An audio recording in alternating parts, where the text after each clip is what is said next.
Let's now talk about the classroom project. And this is the Multimedia Group's initiative with support from Star Ghana Foundation to construct and rehabilitate 2 weak school blocks in the central and northern regions. With the classroom project, we are urging you to give in kind and in cash towards fixing these schools.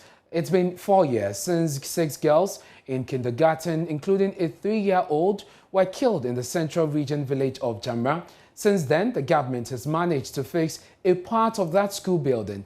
But children in another school nearby are worried their building with cracks could soon fall on them. Hear their voices. I'm with Ata. We came to spend holidays at Esoko, and I heard the building have killed children at Methodist School. It was very bad because the future leaders are gone. Did you know the building that collapsed?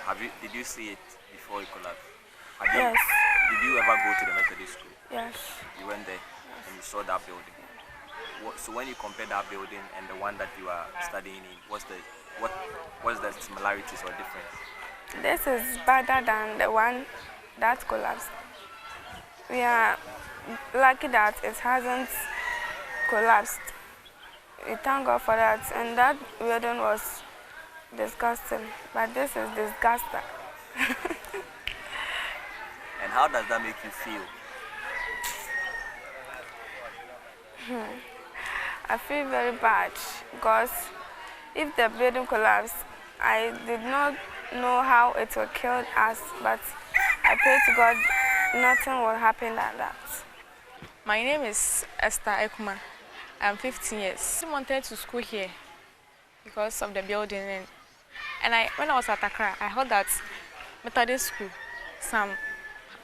school building has collapsed. So I don't wanted to stay here at all because of the building. So I wanted to go to Esuma. But my mother was coming here, so I had to come with her. The class is hit. Desks are small. The desks are small, the classroom is small, everything is...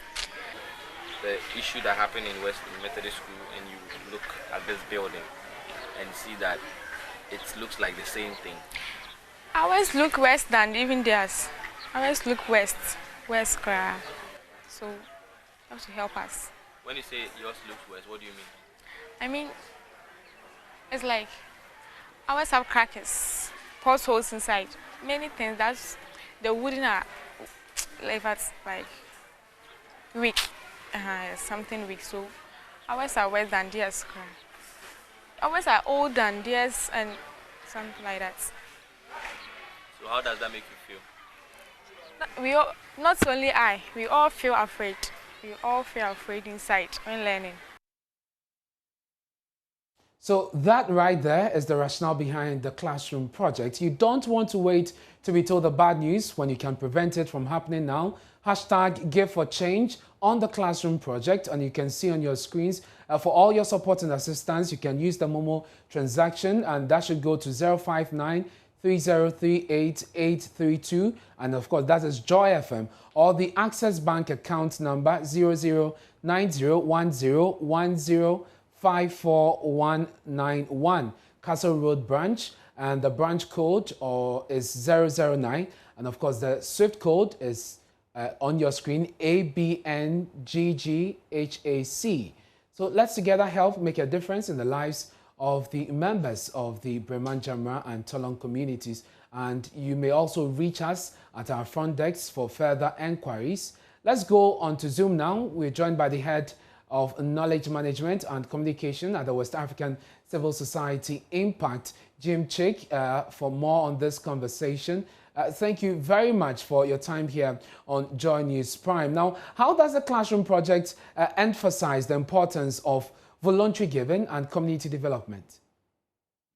The classroom project is really, by the way, good evening to all our listeners. And just to say, it's the West Africa Civil Society Institute.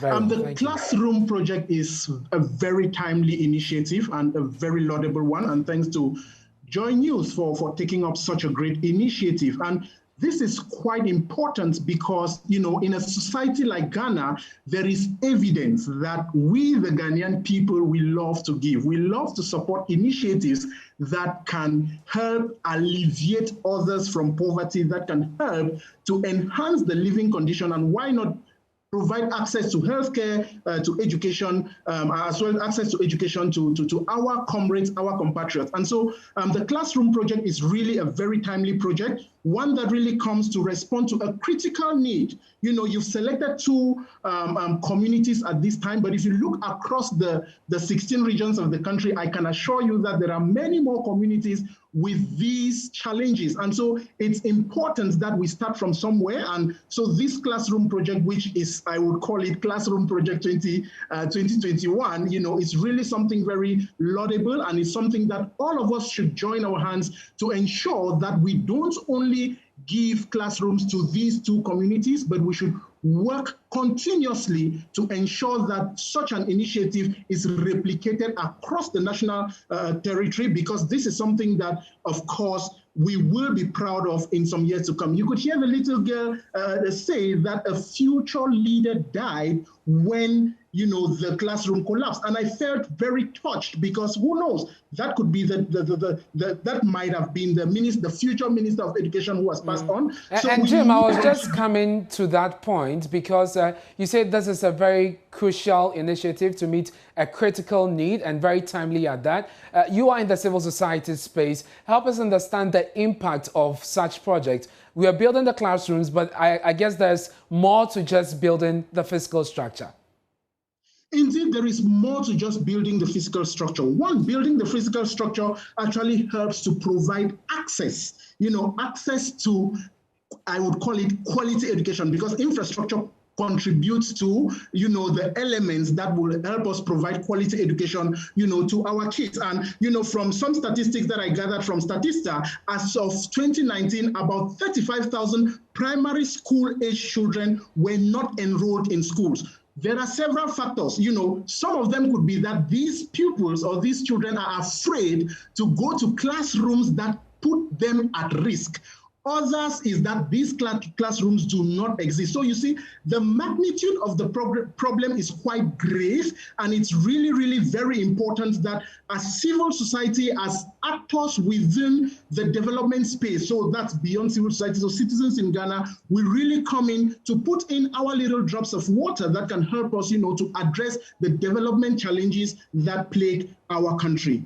Jim, I'm grateful that you could join us. That's Jim Chase, who is with the West Africa Civil Society Institute. And look, together we are ready to receive your generous donations to help save this country and our future.